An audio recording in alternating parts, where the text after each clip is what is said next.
Everybody to our May OWASP Boston chapter meeting. Hope everybody's doing all right. This meeting is sponsored by LastCon for the food that we have provided and the facilities by National Instruments. I'm Tiana Chandler, the chapter leader. I have listed up here also the other coordinators and chapter leadership. And if you have any questions about the chapter, please come see me or one of the others, and we'd be glad to talk to you about it. This meeting is eligible for 1 CPE credit, and for now, the way we have it set up is if you could just email me, I can just send you a certificate.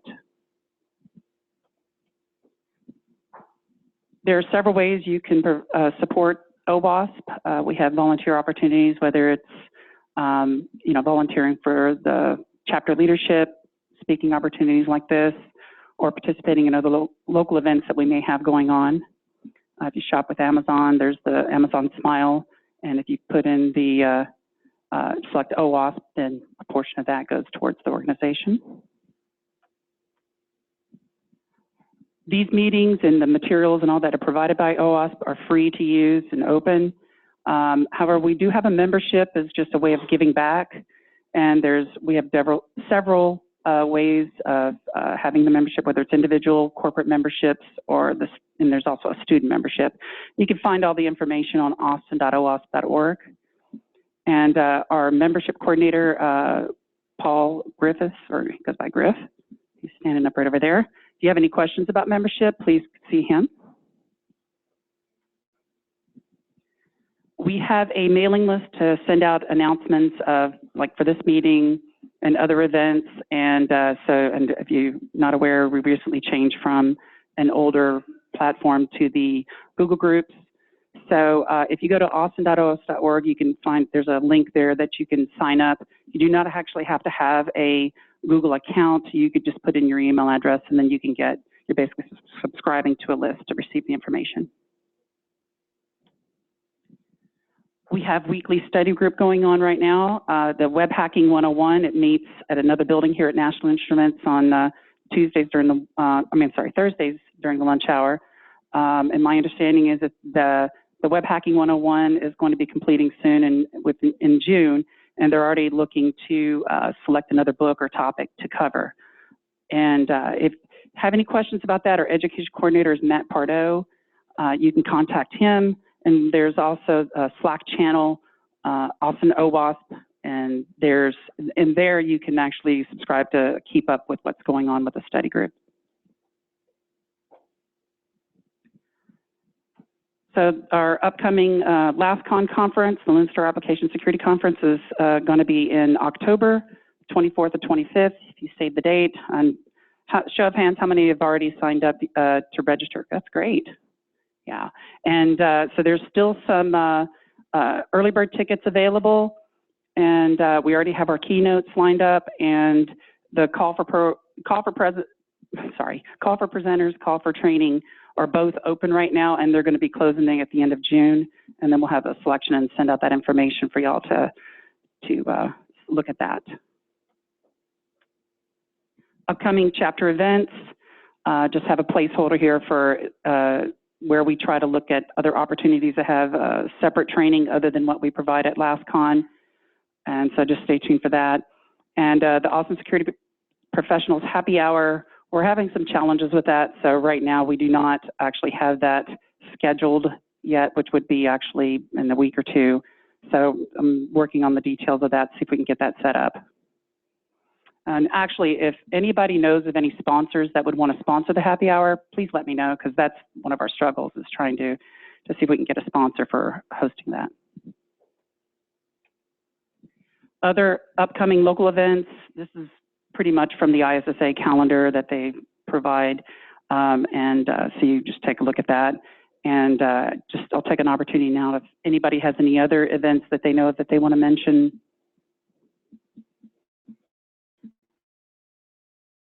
Okay. Also, I'm sorry, hold on a second. Besides San Antonio is in San Antonio, Texas next weekend. Tickets are still available at the door at $30. T-shirt size not guaranteed. Right. Thanks, Chris. I guess San Antonio's still local, right? Also want to take the opportunity now, if anybody has a company that they have job openings, so it'd be job opportunities, and Y'all are going to get tired of me coming every month, but I'm Jeff Frost. I work for a company called Procore. We do construction management software as a service. We have an office downtown, and we're expanding heavily in the Austin area. So if you know any security engineers, SREs, back-end Ruby, Elixir devs, we need all of those and probably 10 other job descriptions that I'm not thinking of right now. Thanks. thank you. Anybody else?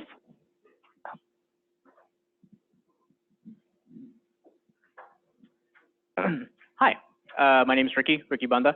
I work for Blackbaud. We are currently looking for a cybersecurity architect, DLP engineer, forensic specialist, and I want to say we have potentially a couple of pen test and AppSec roles opening up too. If you need any more information, reach out to me directly, or you can look at the Blackbaud website. Thank you. Anybody else? Okay. And so with that, I'd like to present Ricky Banda, who's presenting today for Schrodingers SOC, the human element of information security.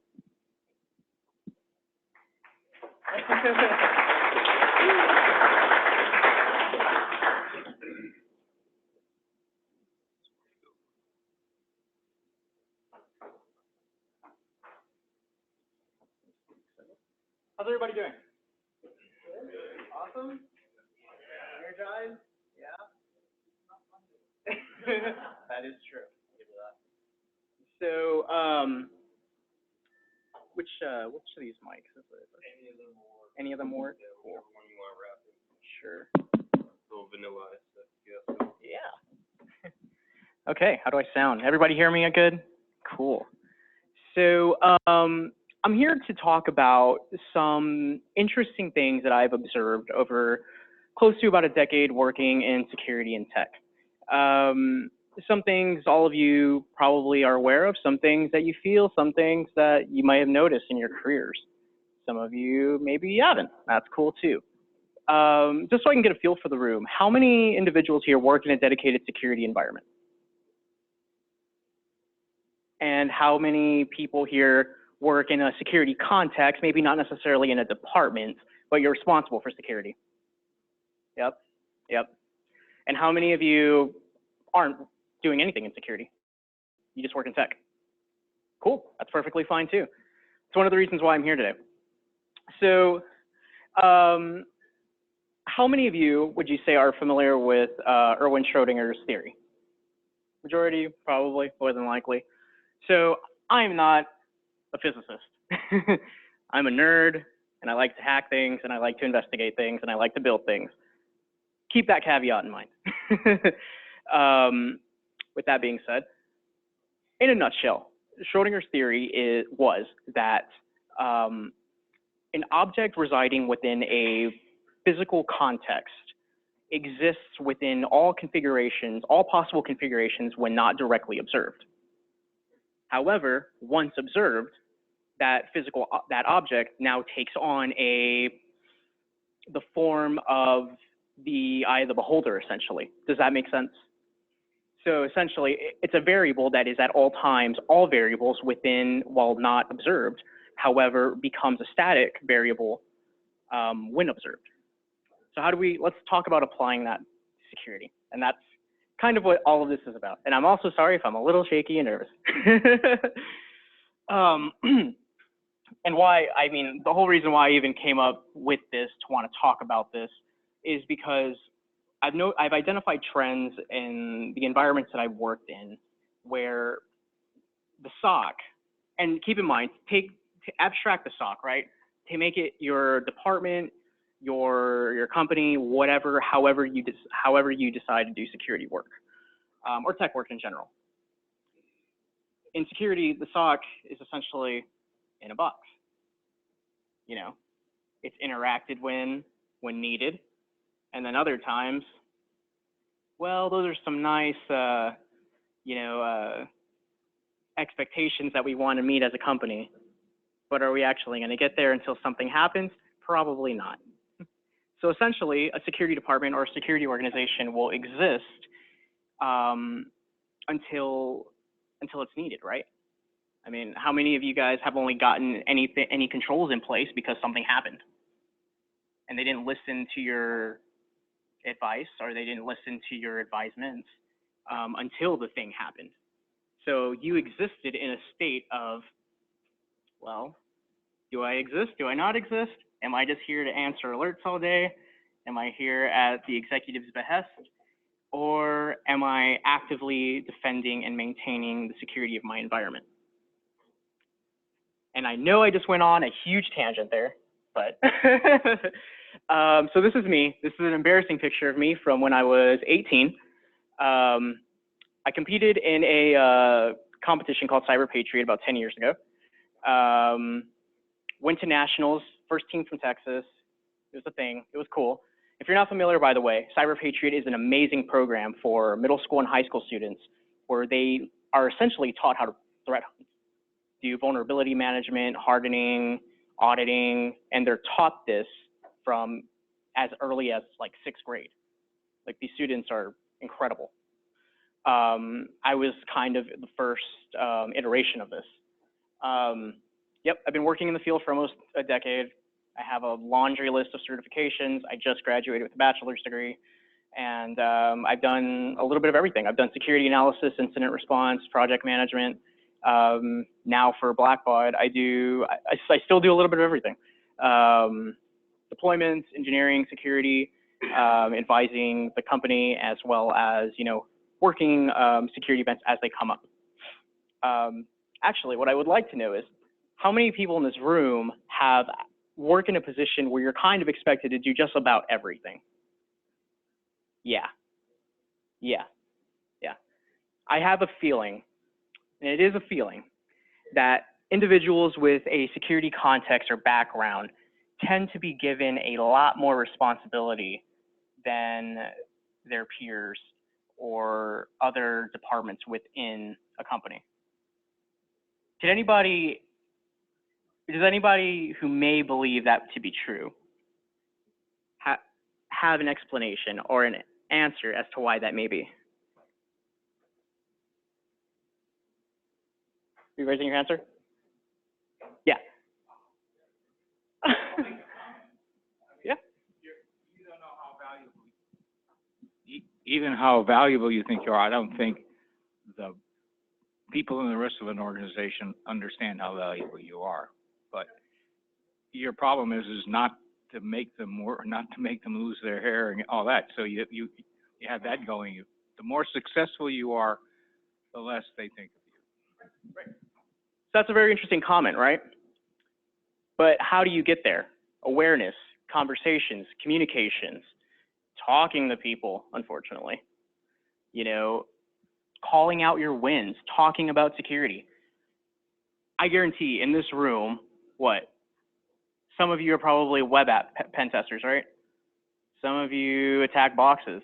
Some of you probably don't even do any sort of pen testing. You do forensics investigations. Some of you probably don't even do that. You do hardening, or you do auditing, or you do compliance, or you work in a Linux environment all day, or a Windows environment all day, or a networking shop all day. The idea is, though, that you have certain specific fields of expertise. And it's calling out those specific points of your authority or your knowledge or your SME-ness, however you want to call it, that helps determine how forward your overall organization goes as a security department. And that is essentially breaking out of that existential box. Wow, I am going on a lot of tangents. Anyway, supposed to keep to slides for a reason. But it's a little bit more about me, I guess. I'm a huge gamer. I love music. I actually manage a band. Not a musician myself, but I grew up doing like band promotions and music stuff. So I try to take my threat intelligence and security skill sets and apply them to like Google ads, as well as targeting different groups and audiences for those bands that I manage. Mental health awareness. I work with some of the people at Mental Health Hackers, if any of you are familiar. They're a really cool organization, and they put together mental health villages for cybersecurity professionals at B-Sides and other events as well. Okay, now, so I don't go off on too many more tangents. Let's talk about this box. So imagine in the middle, for those of you who can see the diagram, you are the SOC, right? Or you're the department, or you're the security worker, however that context may be. You have 2 to 3 different sides of life, really. I mean, you've got the business side, where you have your CISOs, you have your executive leaders, you have your managers, you have your sales teams, you have compliance who are insisting, are questioning, you know, hey, are we vulnerable to that? Are we vulnerable to this? Or I heard this thing in the news, are we vulnerable to that? Oh, hey, we're getting a new product, we need you to evaluate this. Or hey, we're evaluating a new tool, we need to do a risk analysis. Okay, throw that into the box. As well as while you're within that box, a security professional also needs to perform threat hunting, event monitoring. You need to deal with your service providers. You need to do incident response, analysis, forensics, AppSec work, pen test work, you know, any other fun stuff that goes in with security, right? And then the unexpected part, or the part that we don't tend to think about too often, is the life part. What about an employer taking care of your education? What about certifications? What about your wife, your husband, anything in between? What about your dog? What about, you know, your own personal fulfillment? You know what I mean? Throw all of this into the box, and what you have is very disassociated security workers. You have security workers who are super passionate about what they do day in and day out, but unfortunately have various outside variables, or multiple variables, all happening at the same time that is going to impact their work. You know, I'm sure many of you have had opportunities where, or I shouldn't say opportunities, but events where something, you know, happened in your life. Maybe you decided to go to school, maybe, you know, something happened to a family member or a child, or I don't know, anything. But you're still expected to be on call 24/7, right? Reasonably. You know, you're still expected to do what needs to be done. And that goes for all career fields. Ours in particular, though, keep in mind what it is the objective of a security operation. You're potentially protecting millions of dollars in assets, people, services, customers, infrastructure. So throw all of this stuff into this box, and you have a security worker who is at all times everything. They have to know all the various operating systems. They have to know all the various different types of things that go in with security, auditing, compliance. You know, they have to know a lot. And this isn't just on the individual. This goes into a team, right? This is a team effort, you know. But what the thing is that we are human, right? I think for the most part. But in security, you almost have to abstract some of that and detract from things that will bring you fulfillment, and instead focus on a lot of detractors. I've known security workers who literally sit in a SOC for 12 to 15 hours a day in and day out, and have never even considered getting another job. Why? I don't know. I'm not that person. I've known engineers who work until 3 or 4 in the morning trying to get a deployment running, you know, trying to get XYZ functional, or working through a security incident that's happened. I know forensics investigators who have literally spent 36 plus hours working an incident, you know? So the thing is that we love it for the most part, though, right? You get the high, you get the adrenaline rush of solving a security thing, or dealing with an APT in your environment. Or some people get really excited about auditing for some reason. That's cool. That's cool. That's great. The thing is that we should encourage these abilities and these variables while still also trying to maintain what it is that makes us passionate about the career field. And this comes from two separate levels, right? Potentially three. From your executive level, I would imagine there's a few people in here who manage teams. I'm just assuming, just based on the number of people here. And then there's probably people here who are potentially, again, I don't know any of you, who are nowhere close to managing a team. So you have two very different mindsets, but you're all still responsible for the same security mission, right? From the leadership perspective, and this is something that I found, you know, and I know 10 years is probably like nothing compared to some of you. I get that. But what I found is that leaders are people within positions that make a deterministic change within their environments tend to disassociate from the people who are in the front lines, the ones who are doing the work, and vice versa. Your engineers, your security analysts, they're also the ones who are disassociating and seeing leaders as,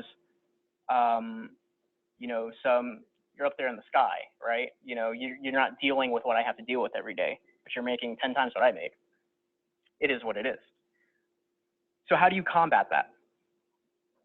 Well, for leaders, really, the biggest way to combat that is talk to your people. I mean, legit, just get to know your people, see what they like to do, see who they are as the person. From the individual contributor level, one of the best strategies that I've found, especially in security, is talking about it. Seriously. If you find something cool, you're doing some type of threat hunting, you find a vulnerability, you find, it doesn't matter how minor it is, you have to talk and share education with not just your immediate team members, but the rest of the organization, with the rest of the company. That is how you get more resources. That's how you get more funding. That's how you get more people. That is, you gotta, at some level, play the game. And that isn't to be, you know, so disassociative from what makes this career field great. It's that if you discover some really interesting vulnerability or a really cool thing in the environment, I know for me personally, I have a tendency to just drill. I find something, I will have my head in it forever. And I won't talk about it, or I won't document properly. When we document things, when we talk about interesting things that we're doing, when we have communication, when we have conversation about security, that is how all of us get better. That's how you get more resources to your organization. That's how you get the tools that you want. That's how you get that extra 100 gigs that you want on your Splunk license. You know what I mean? Like, you have to be able to show the benefits of security awareness and knowledge to people who probably never going to get it, and that's fine. You know what I mean? Even people within the tech field. I mean, people who are developers, software developers, just straight admins who don't have security focus or security specialties.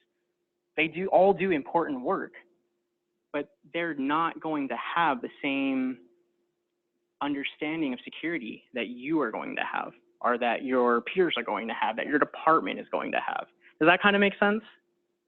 And the reason why I want to bring this to attention, and why I'm talking about this, is because I've seen too many security professionals who hate their job, who don't get paid what they should.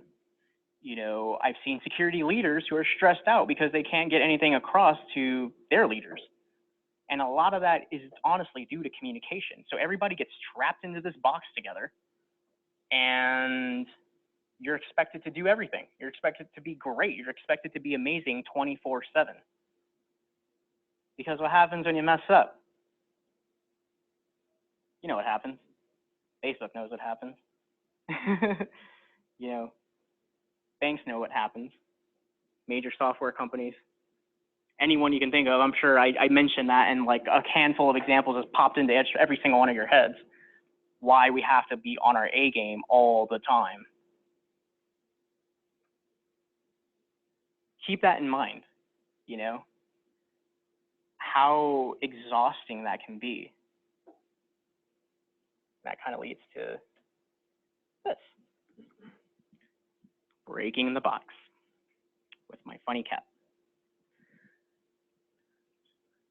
I like to call it functional security. And here's why I call it functional security. Is we all have technical skill, we all have technical capabilities. And that's wonderful. I guarantee that more than likely anybody in this room, just by virtue of you sitting in this room, could probably solve just about any challenge given enough time. I could probably guarantee it, you know, a security challenge, maybe even just general tech challenges. But how does that work whenever not all the other pieces aren't fitting? They don't. They just don't. You know, if the individual contributor or the security worker, engineer, whatever, isn't fully engaged in their operation, the mission's going to suffer. If the leader is disassociated from the actual security mission, the mission's going to suffer. If security workers are just the people in general who make up the environment, are not engaged and are not, you know, finding fulfillment in their careers and their jobs and what they have to do day in and day out, the mission is going to suffer. That being said, I have an example of an organization I used to work for, in that started off with probably about 20 to 25 of some of the best and most amazing security practitioners I've ever met in my life. These are all amazing people. Within a year and a half, none of these people work for this company anymore. I was the last one out. And there was justification back and forth as to why, you know, people decided to stay as long as they did, or why we got from leadership every excuse you can think of as to why the SOC wasn't being provided the tools it needs, why we were onboarding way more customers than, you know, we had the means to fulfill, as an example, why we couldn't find the right talent. And a lot of that was due to not the technical capability of the people in the room. It was because people just were so uninterested in the job. And it's sad. It's sad to want to work in a career field where you are so engaged and you love what you do so much that you're willing to put up with a job that you don't like because you get to do cool security stuff regardless. I see some looks in here, and I think like some of that is jiving with people. That's the way it was with me. And it wasn't until I started seeking more opportunity, until I started documenting my wins, until I started talking about some of the cool or interesting things that I'm doing. And I'm not trying to say this as from a point of ego or pride. Well, yes, you should take pride in your work, but I'm saying as a point of reference for education and enrichment of your peers. You know, it doesn't matter how small it may seem. If you accomplish something, you accomplish something. Talk about it, tweet about it, write a blog, write a technical write-up, you know, just get it out there. At the very minimum, you know, what's anybody ever going to tell you? You're wrong. Okay, well, it's a learning opportunity. It's a learning experience. That is what it is. For me, breaking out of the box was documenting. And what I mean by that is everything that I found to be a win, not just for me, but for the department that I'm working for, talking about it and keeping engagement up from people who influence change is how I've been, I guess, receiving success. Again, not to like talk like on a high horse or anything, but it's easier for your leaders to take action when you're communicating with them exactly what you're doing, what the impacts are, and what the benefits are. You can't stay stuck in a silo, you know, for your entire career and then complain that, well, I hate my job, I'm not getting the tools I need, I'm not making enough money, I don't have enough opportunity. But did you ever talk about it? Did you talk about it? Did you talk about your wins? Did you talk about the cool stuff you're doing? And if you did, cool, keep a portfolio and find a new job. You know what I mean? The reason, you know, that all this is so important to me and why I'm so grateful you folks have allowed me to take up your time today is because I see a constant trend of this everywhere I go. I've been all over the country. I have friends in the tech industry in different companies all over the place, tech and security. And a lot of the stories are the same over and over and over again. And a lot of it is because they're putting themselves in this box. They are keeping themselves in a state of always available in multiple configurations, being as variable as possible, yet not thinking outside of that box, not thinking of how they can influence change externally to impact positive change in this regard within the box or the SOC or the security department or the security engineering team, whatever that may be. Does that make sense? Kind of, hopefully, I think so.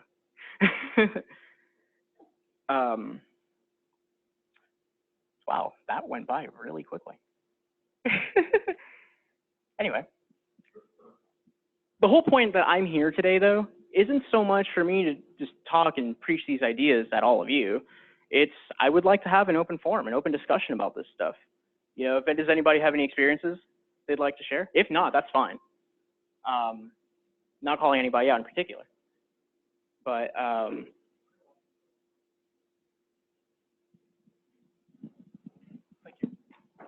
if you do have if you find yourself running into a problem of like trying to get an idea across to maybe a boss or someone responsible for it that may not get how important it is, something that can be really handy is sending them a news article saying, hey, this happened to him, to this company, I'm worried about it, here's why, link to the JIRA ticket. And then vice versa, when they do back you up and let you do something that you want to get done, if you see in the news that it happened, just say, hey, we already fixed this, this won't be us, link to news article. Super handy to just thank them for something they did, like listen to you on, and then to back up something that maybe hasn't gotten across yet. you, sir, are going to get my unofficial Schrodinger certification for thinking out of the box. Yes, exactly. Anybody else? I love it. Go for it. This sounds weird, but building memes is really important, or using memes is really important in building a good team foundation. Like, this is a weird barometric indicator, but when like nobody's sharing anything funny and nobody's talking to each other and like nobody has any camaraderie, it's really kind of a bad environment. But like when people like feel free, like, hey, I can share this funny thing I just found, everybody laughs about it, or people make memes to like joke about something that happened or whatever it may be, you know, everybody's sort of like clued into the sort of common culture of the team. And I have friends from my previous job that I still chat with every day because we still like sharing stuff with each other and talking to each other about stuff that's going on. And so if that's not a team culture that you experience right now, think about how to like build that, because the best teams that I've been on have always had that as an integral component of it. Thank you. You also, sir, will get my unofficial Schrodinger certification. And I actually really like both of your examples because I have two. I had that group of analysts that I worked with at that organization. All of us, we're like this. We're still like this. We have a Slack channel. We throw job opportunities at each other. We throw sales opportunities to each other, leads and other things. But why? Because we weren't at that organization because of the organization. We were there because of the people, and we all love security, and it was all tolerable because we could all click on a certain level. Yeah, and I hate to sound super like PR, HR, like, yeah, guys, but seriously, just finding a friend in the office or just finding someone that you can just talk to, individuals on your team that you're good with, that's how you win. That's how you work better. That's how you communicate better. That's how you get better overall as functional security. Please, I love it. Anybody else? Go for it. This is an open forum.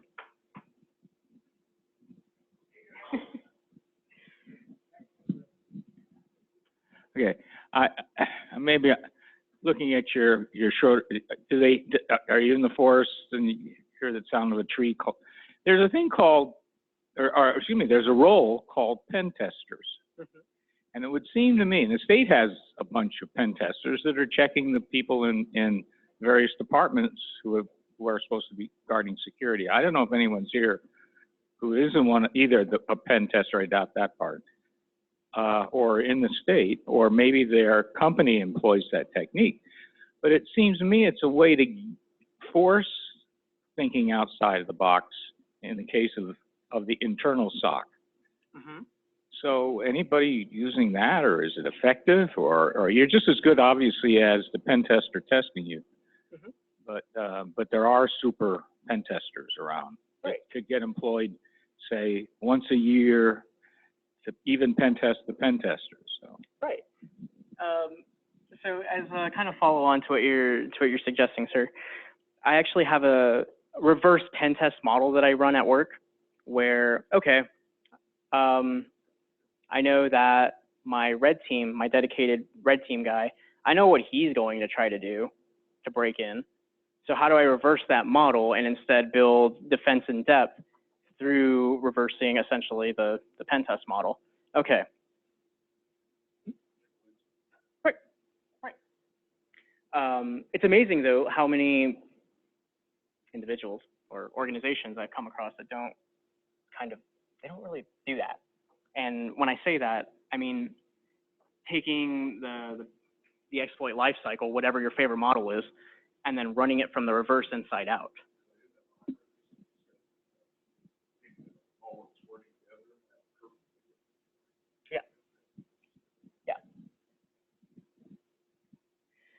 Hopefully, one of those goals, right?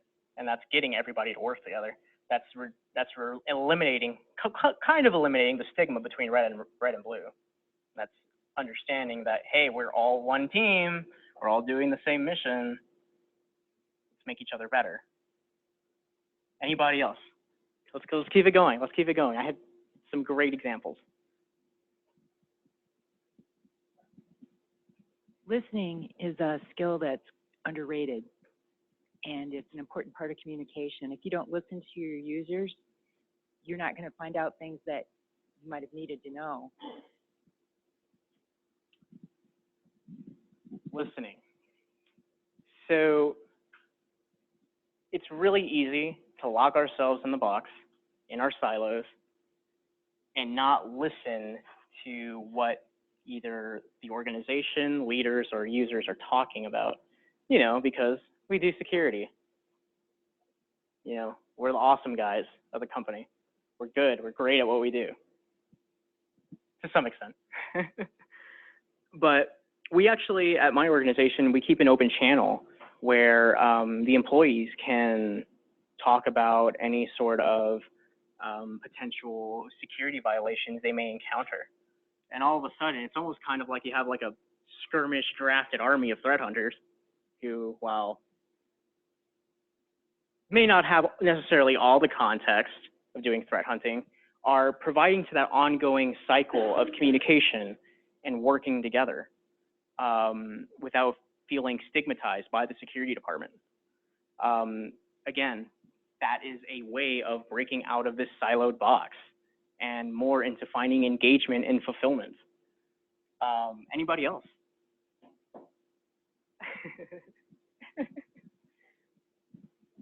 So the weird thing about security is if nothing happens, you're doing a great job. And so it's kind of a bummer to like, what are your metrics? No, nothing happened. Anyway. Yeah, yeah. So one of the biggest gold stars I received was starting newsletters that dictate current vulnerabilities that are being found and how to bridge that gap to the end user and their home life. Just putting out that on a monthly basis or even quarterly basis of everything that's coming out and bridging that gap of saying, hey, secure your stuff at home, start feeding them their security at home breeds into the enterprise as well. So upper management absolutely loves that. So now you're talking about actionable items. Now you're talking about ways to get more money into your department. There you go. That's thinking out of this box. All right. So you said something earlier that kind of struck a nerve with me. You're talking about the growing divide between the security leaders and the engineers and the SOC people and everybody else, and how security leaders are kind of sitting in this ivory tower. And I do see examples of that. It's something that I've tried very hard to avoid. I think that there's a lot of ways to avoid that. And so, one, I think, is being part of the solution. So as a leader, you should never just be dictating, just be saying, hey, go do this. It should always be about, how do I contribute to this? How do I help everybody else to be successful? And so, helping, whether it's via knowledge or direct support or, just covering people's asses when, bad stuff happens, I think that's a big part of it. That leads into developing a culture of trust. So as a team, if your teammates don't trust you as a leader, then you've failed as a leader, right? You're not doing your job. Arthur kind of said it around memes. You need a culture of fun, right? The team has to enjoy being together, and it's sending memes, but it's also like, have a team builder where everybody goes and just hangs out and does fun, interesting things. I think a lot of it starts with who you hire on the team. And in my case, I'll choose hiring somebody with passion over skill every day of the week, because I can teach skill. What I can't teach is passion. I want people who are going to show up to work every day and they're going to do it because they love it, right? I want people who are there because they want to be, and who go home on the weekends and try new things because they think it's fun and interesting. And I think that, going back to the whole leadership thing, it's a leader's job to help other people find their passion and to encourage their passion, things like that. And so, maybe it's just me, but I feel like the leaders who do that, there isn't a divide. It's one big team, and the leader just has a different role in that team. Whereas those who don't, maybe there is that divide. Right. I'm actually really glad that you brought that up. The organization that I work for now is one of the first organizations I've ever worked in where, from my team lead to my manager to my CISO, are all heavily engaged and each back each other. I know for a fact that if I have an issue, whether it's technical, people related, personal related, I can go to my team lead. I know he has my back. I've got this trust in the guy.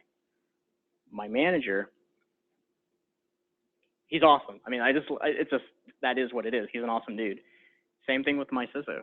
The guy is so smart and has security knowledge and breadth, and isn't a suit and tie, who is landed in a CISO role. He helps maintain a culture of, without sounding too corny, togetherness, rather than creating or subsidizing a divide. What you're describing is exactly how we become better in security. All your technical skills that all of you guys have in this room, those are amazing. Those are wonderful. That's what's going to, make you money, right? But it's going to be those other skills that allow you to interact, network, get into higher positions, get into better roles, do what you actually want to do. I mean, think about it. Right now, and I'm sure a lot of you are getting paid to be sitting where you're at right now. Think about that concept for a second. Like, I have buy-in from my team lead to do this right now during working hours. Why? Because thank you so much, Kate, for this opportunity, but also communicating that to my team lead and manager, and communicating it in such a way that I'm trying to give back to the community. I'm trying to raise awareness to some of these things. And if we were to just simply abstract all of the feel goods away, what do you also get out of this? Yeah, marketing, it is what it is. Potential job opportunities for the organization. You get the organization's name out there as a byproduct of empowering the people.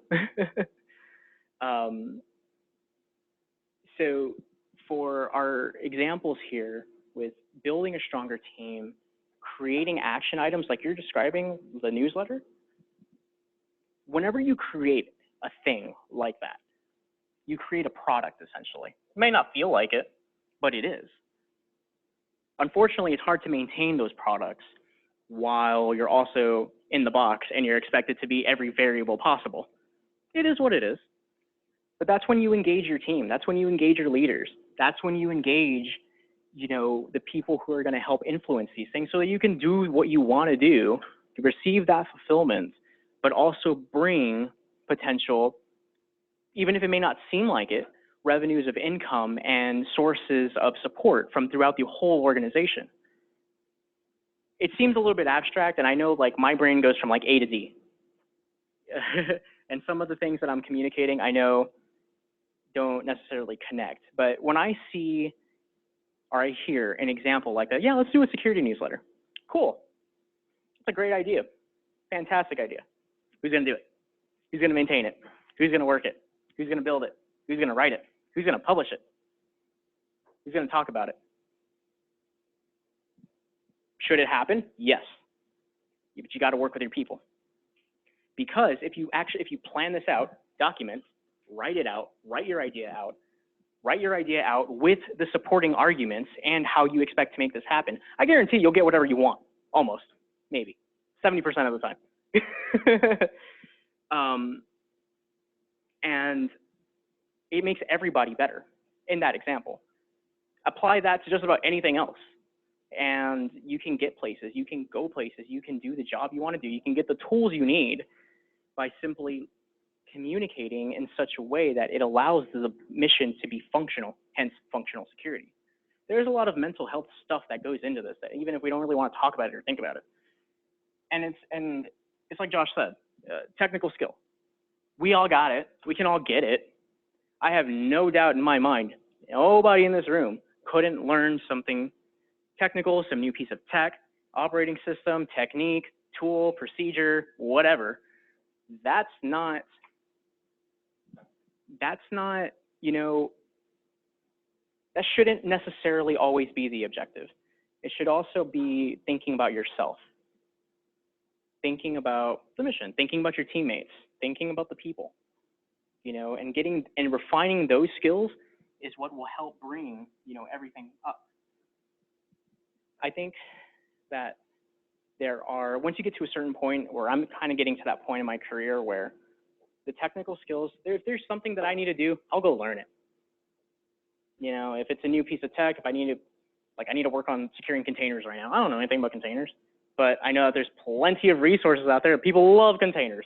There's plenty out there. You know what I mean?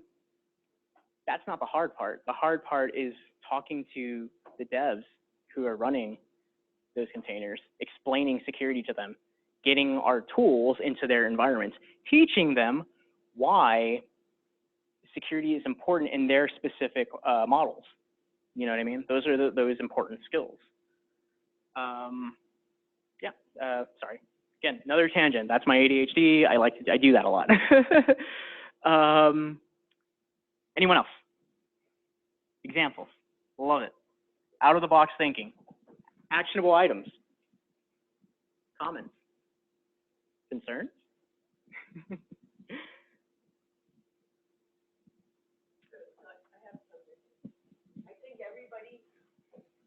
It's really useful to write short emails.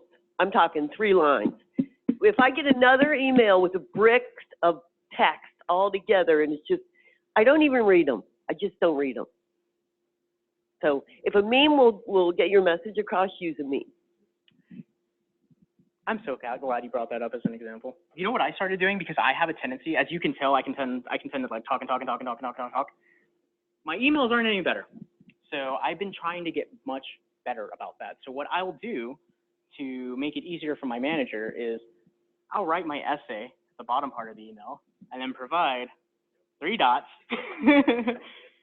Here's an abstract of what this is. And I know you're probably not going to read this part, but that's fine. Everything's fine. I know it's there. You have it as a reference. You know what I mean? There you go. By the way, another reason to document everything, cover your ass.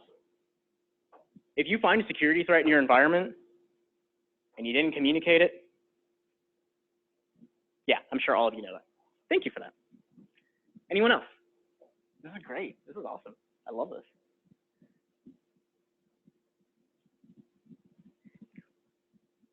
Well, Thank you very much. Thank you. I think that's it. I think the only other thing I would have to add is doing an ADHD talk at B-Side in San Antonio next weekend. And yeah, awesome. Thank you guys so much for everything. We have a challenge. Oh, cool. Aw. Oh, thank you so much. I appreciate it. Well, thanks everyone for coming. Give you a few minutes back here in your day, so y'all enjoy.